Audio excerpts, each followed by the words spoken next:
আমরা আল্লাহ তাআলার কাছে কৃতজ্ঞ, অথচ এই চোখ আল্লাহ রাব্বুল আলামিন আমাদেরকে দিয়েছেন। এই চোখ মানুষের জন্য বড় একটা নিয়ামত। মানুষ যখন এই নিয়ামতের নাশকরবাজি হয়, তখন আল্লাহ পাক রব্বুল আলামিন ডাক দিয়া বলে, ও বান্দা, আলাম নাজআল লাহু আইনাইন,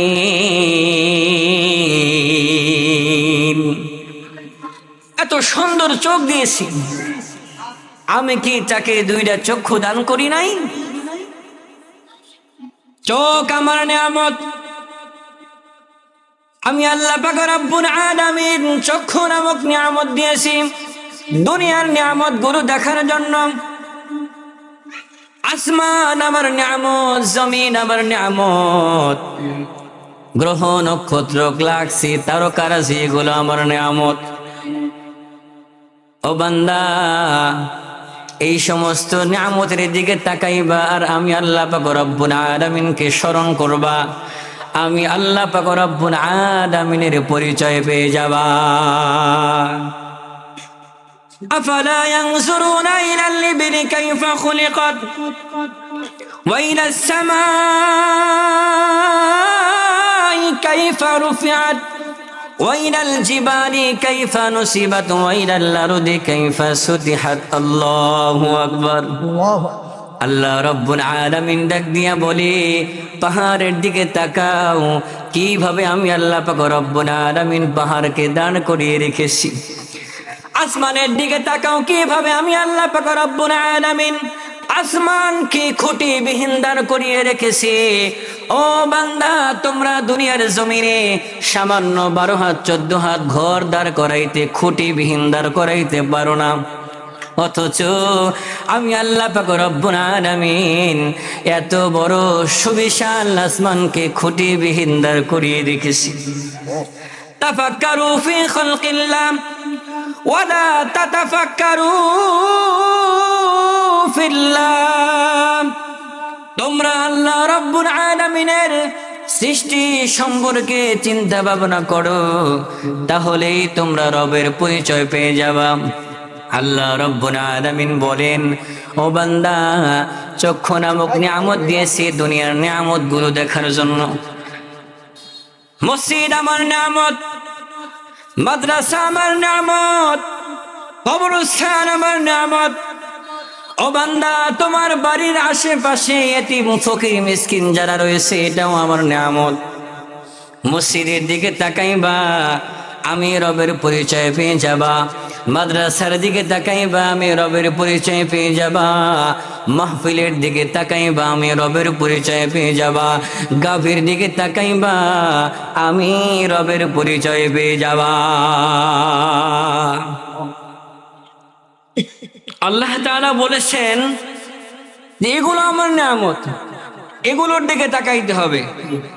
কিন্তু আমরা তো এগুলোর দিকে তাকাই না, আমরা শুধু বড় বড় বিল্ডিং এর দিকে তাকাই, বড় বড় BMW গাড়ির দিকে তাকাই, সুদখোর ঘুষখোর যারা আরাম আয়েশে চলাফেরা করতেছে এদের দিকে তাকাই, আর আফসোস করে বলতে থাকি, হুজুর দেখেন না, দেখেন না হুজুর, হারাম খায়া কিভাবে আরামে চলতেছে।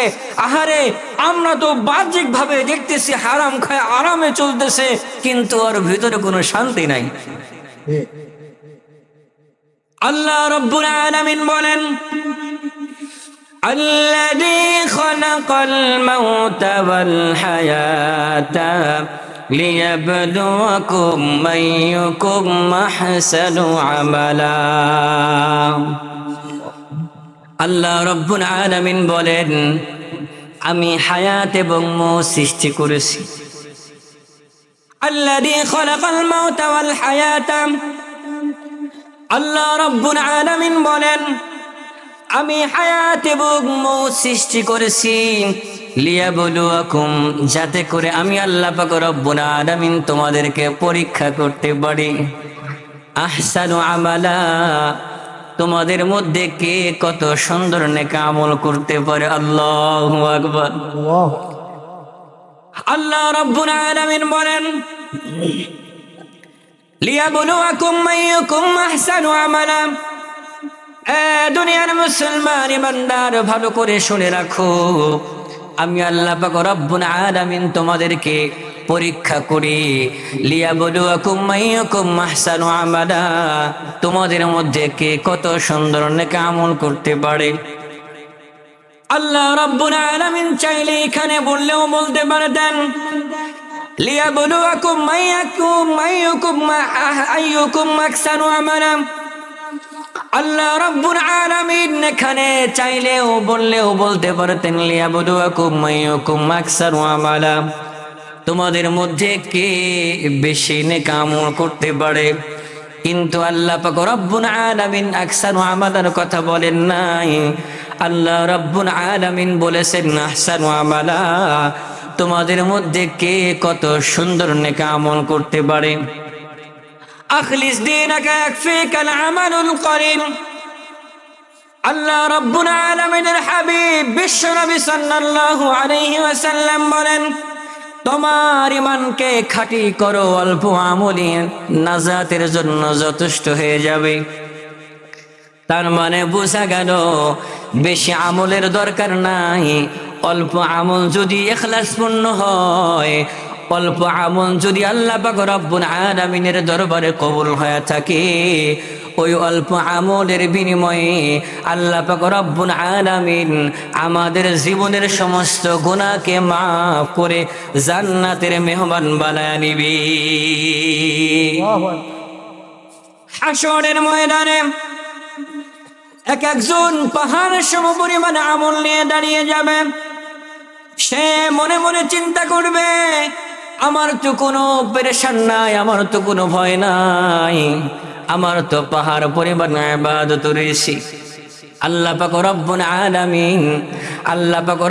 আলামিন যখন হিসাব নিকাশ কায়েম করবেন, লা যুলমাল ইয়াউম, ওই দিন কারো উপরে কোনো জুলুম করা হবে না। আল্লাহ রব্বুল আলামিন ইনসাফ প্রতিষ্ঠা করবেন। আল্লাহ রব্বুল আলামিন যখন হিসাব নিকাশ নেওয়া শুরু করবেন, ওই যেই লোকটা পাহাড় সমপরিমাণে ইবাদত নিয়ে দাঁড়িয়েছিল, নামাজের ইবাদত, নামাজ আদায় করেছে, ওই নামাজের সওয়াব আল্লাহ পাক রব্বুল আলামিন তাকে দিয়েছেন। দান সদকা করেছে, দান সদকার যত সওয়াব হয় আল্লাহ পাক রব্বুল আলামিন তাকে দিয়েছেন। ওই লোকটার যখন হিসাব নিকাশ শুরু হয়ে যাবে, আল্লাহ পাক রব্বুল আলামিন তাকে ডাক দিয়া বলবেন, তোমার তো পাহাড় সমপরিমাণে ইবাদত। উপস্থিত লোকদেরকে ডাক দিয়া বলবেন, এই উপস্থিত লোকেরা, তোমাদের কোনো অভিযোগ আছে নাকি? এই লোকটার কোনো দোষ আছে কিনা? এই লোকটা দুনিয়াতে 5 ওয়াক্ত নামাজ পড়েছে, ঠিক আছে, কিন্তু মানুষের হক নষ্ট করেছে, মানুষের সাথে খারাপ আচরণ করেছে, ক্ষমতা পেয়েছে, টাকা পয়সা ছিল, অর্থ সম্পদ ছিল, মানুষদেরকে মিথ্যা মামলা মোকদ্দমায় পেরেশানি করে রেখেছে। মামলা মোকদ্দমা বিচার সালিস যত যা কিছু ছিল সব কিছু ঘুষের মাধ্যমে ফিনিশ করে দিয়েছে। ছেলে সন্তানের সাথে খারাপ আচরণ করেছে, মেয়েদেরকে ফাঁকি দিয়েছে, সন্তানের সাথে খারাপ আচরণ করেছে। এই সমস্ত লোক যখন আল্লাহ রাব্বুল আলামিনের আদালতে হাজির হয়ে যাবে, গরিব অসহায় লোক, যার দুনিয়াতে কোনো টাকা ছিল না, কোনো কিছুই ছিল না, মামলা মোকদ্দমা লড়ার মতো কোনো অর্থ ছিল না, এই সমস্ত লোকগুলো আল্লাহ পাক রব্বুল আলামিনকে ডাক দিয়া বলবে, ওগো আল্লাহ, দুনিয়াতে অর্থ ছিল না, টাকা ছিল না, কোনো কিছুই ছিল না, এজন্য আমরা তার সাথে লড়তে পারি নাই, আমাদের উপরে জুলুম করেছে, খারাপ আচরণ করেছি, ওগো আল্লাহ, দুনিয়াতে প্রতিশোধ নিতে পারি নাই, কিন্তু এই আখিরাতের প্রতি বিশ্বাস ছিল। আল্লাহ পাক রব্বুল আলামিন যখন বিচার কায়েম করবেন, ওই দিন আমি আমার হকটা আদায় করে নেব। ওগো আল্লাহ, আজকে আমি আমার হক চাই, আজকে আমি আমার ইনসাফ প্রতিষ্ঠা চাই। আমি জানি আপনি কখনো বেইনসাফি করবেন না। আল্লাহ রাব্বুল আলামিন তখন তার যে পাহাড় সমপরিমাণে ইবাদত রয়েছে, এই পাহাড় সমপরিমাণে ইবাদতের মধ্য থেকে যা কিছু সব হয় ওই ব্যক্তিকে দিয়ে দেওয়া হবে যে দুনিয়াতে ছিল মাজলুম অসহায়। সন্তান দাঁড়িয়ে যাবে, সন্তান ডাক দিয়া বলবে, আল্লাহ, আমার পিতা আমার সাথে অন্যায় করেছে, আমার হক মেরে খেয়েছে। কন্যা সন্তান দাঁড়িয়ে যাবে, কন্যা সন্তান আল্লাহ পাক রব্বুল আলামিনকে ডাক দিয়া বলবে, ওগো আল্লাহ, আমরা দুই ভাই বোন ছিলাম, আমার পিতা আমার ভাইকে সব জমি অর্থ সম্পদ লিখে দিয়েছে, আমাকে ফাঁকি দিয়েছে। আমি কন্যা সন্তান ছিলাম, আমার সাথে বেইনসাফি করেছে। ওগো আল্লাহ, দুনিয়াতে আমার পিতা যদি আমার সাথে খারাপ আচরণ করে থাকে, দুনিয়াতে আমার পিতা যদি আমার হক মেরে খেয়ে থাকে, ওগো আল্লাহ, দুনিয়াতে ছাড় দিয়েছে কিন্তু আখিরাতে আমি ছাড় দেব না, জাহান্নামে যেতে হবে। এক সন্তানের সাথে খারাপ আচরণ করে মেয়ের হক মেনে ছেলেকে দেওয়া আর ছেলের হক মেনে মেয়েকে দেওয়া, এরকম পিতামাতা দুনিয়ার সমাজে অনেক আছে। আল্লাহ পাক রব্বুল আলামিন এই সমস্ত পিতা মাতা থেকে আমাদেরকে হেফাজত করেন, সবাই বলেন আমিন। তো যে কথা বলতেছিলাম, পাহাড় সমপরিমাণ ইবাদত, এরকম ভাবে দেখতে দেখতে ছেলে আসবে, মেয়ে আসবে, মাজলুম আসবে, হ্যাঁ, আরো দুনিয়াতে যারা পাড়া প্রতিবেশী অন্যায় অবিচারের শিকার হয়েছে তারাও আল্লাহ পাক রব্বুল আলামিনকে ডাক দিয়া বলবে, ওগো আল্লাহ, দুনিয়াতে আমাদের কোনো ক্ষমতা ছিল না, আমাদের কোনো টাকা ছিল না, আমাদের কোনো অর্থ ছিল না, ওগো আল্লাহ, দুনিয়াতে আমাদের হক আদায় করতে পারি নাই, জানি আখিরাতে তুমি আমাদের হকগুলো বুঝিয়ে দিবা। ওগো আল্লাহ, দুনিয়াতে ছাড় দিয়েছি কিন্তু হাসরের ময়দানে ছাড় দিতে চাই না। দেখতে দেখতে যে ব্যক্তির পাহাড় সমপরিমাণে ইবাদত ছিল, পাহাড় সমপরিমাণ নেক আমল ছিল, দেখতে দেখতে সব কিছু শেষ হয়ে যাবে কিন্তু পাওনাদার শেষ হবে না।